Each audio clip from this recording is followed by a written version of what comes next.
Bismillahirrahmanirrahim. Assalamualaikum warahmatullahi wabarakatuh. Alhamdulillahilladzi ja'ala al-qalama lil kitabah wal kitabah lil qiraah wal qiraah lil ma'rifah wal ma'rifah lil ibadah wal ibadah lillahi ta'ala.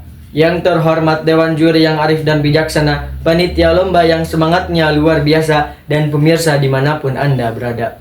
Pertama-tama marilah kita panjatkan puja-puji syukur kita kehadirat the King of the King, the love of the world, and the creator of everything in this universe is Allah subhanahu wa ta'ala. Biqaulina alhamdulillah. Salawat beserta salam tetap tercurah limpahkan kepada seorang tokoh revolusioner, seorang direktur yang tidak berdasi, seorang guru tanpa sertifikasi, yakni sang kekasih Allah, berpangkat Rasulullah, bertitel Habibullah, tak lain dan tak bukan, beliau adalah Habibana wa Nabiyana wa Maulana Muhammad sallallahu alaihi wasallam. Kepada para keluarganya, para sahabatnya, para tabi'in-tabi'atnya, serta kita selaku umatnya, semoga diberikan syafaat di yaumil akhir nanti. Amin amin ya rabbal alamin. Pada kesempatan kali ini, izinkanlah saya untuk menyampaikan tausiah yang bertemakan keteladanan Nabi Muhammad sebagai pemimpin umat.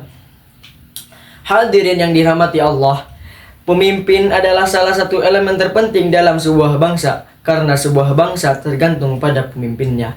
Ketika pemimpinnya baik, maka bangsanya juga akan baik. Namun sebaliknya, ketika pemimpinnya buruk, maka bangsanya juga akan buruk. Akan tetapi, untuk mendapatkan pemimpin yang ideal, kita dapat melihat sosok Nabi Muhammad yang telah berhasil menanamkan keadilan dalam pemerintahannya. Karena pada diri Nabi Muhammad terdapat sikap tegas dan teladan yang baik. Sebagaimana Allah berfirman, A'udzubillahi minasyaitonirrajim. Bismillahirrahmanirrahim. Laqad kana lakum fi Rasulillahi uswatun hasanah liman kana yarjullaha wal yawmal akhir wa dzakarallaha katsira. Sesungguhnya telah ada pada diri Rasulullah itu suri teladan baik bagimu, yaitu bagi orang yang mengharapkan rahmat dari Allah dan kedatangan hari kiamat, dan dia banyak menyebut nama Allah. Quran Surat Al-Ahzab ayat 21. Ayat ini dengan jelas menyatakan bahwa Nabi Muhammad adalah teladan terbaik, bukan hanya untuk masa lalu, tetapi untuk sepanjang zaman, termasuk di era modern saat ini. Michael Hart, seorang berkebangsaan Amerika, penganut Yahudi, dan penulis buku 100 tokoh paling berpengaruh di dunia, dengan berani menempatkan Nabi Muhammad pada urutan pertamanya.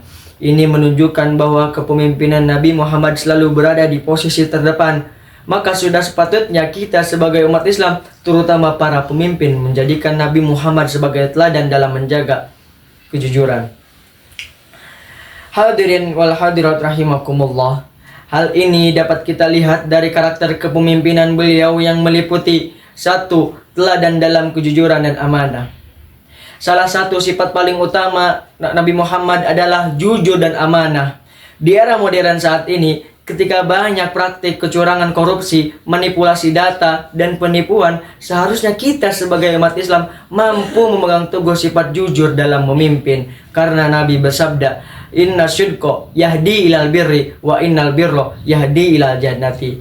Sesungguhnya kejujuran itu membawa kepada kebaikan, dan kebaikan membawa kepada surga.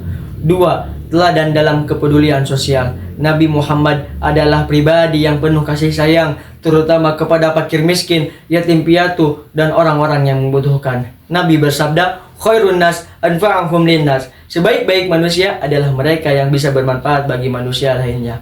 Ketika kita bisa berbuat baik kepada orang lain, maka orang lain pun akan berbuat baik kepada kita. Namun sebaliknya, ketika kita enggan berbuat baik kepada orang lain, maka orang lain pun enggan berbuat baik kepada kita. 3. Teladan dalam perilaku dan akhlak. Aisyah radhiyallahu anha pernah ditanya tentang akhlak Nabi Muhammad, lalu ia menjawab, Kana khulquhul Quran. Akhlak beliau adalah Al-Quran. Ini berarti semua perilaku Nabi Muhammad mencerminkan ajaran Al-Quran. Beliau bersikap lemah lembut, tidak pernah membalas kejahatan dengan kejahatan. Bahkan ketika Nabi Muhammad sampai di Taif untuk berdakwah, lalu kemudian ada anak kecil melempari batu kepada Nabi Muhammad sampai Nabi Muhammad bercucuran darah, meneteskan darah. Bukannya Nabi Muhammad membalasnya mereka, tetapi mereka didoakan oleh Nabi Muhammad supaya diberikan hidayah oleh Allah Subhanahu wa ta'ala. Subhanallah. Hadirin yang dirahmati Allah, Menjadi pemimpin mungkin impian sebagian orang atau cita-cita sedari kecil yang ingin diraih. Namun menjadi pemimpin haruslah sesuai dengan rambu-rambu yang telah ditetapkan oleh agama dan hukum yang berlaku dalam sebuah bangsa. Karena menjadi pemimpin adalah amanah yang akan dipertanggungjawabkan oleh Sang Khalik. Nabi bersabda, setiap kalian adalah pemimpin dan setiap pemimpin akan dimintai pertanggungjawaban atas yang dipimpinnya. Dan Nabi juga menegaskan, sebaik-baik pemimpin adalah mereka yang kamu cintai dan mereka pula mencintaimu. Dan seburuk-buruk pemimpin adalah mereka yang kamu benci dan mereka pula membencimu. Demikian yang bisa saya sampaikan.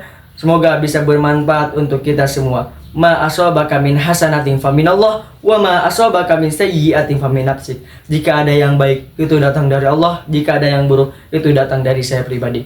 Mohon maaf atas kehilapan tutur kata dan perilaku. Semoga kita semua selalu dibimbing oleh Allah Subhanahu wa taala ke jalan yang benar. Wallahul muwaffiq ila aqwamit thoriq. Wassalamualaikum warahmatullahi wabarakatuh.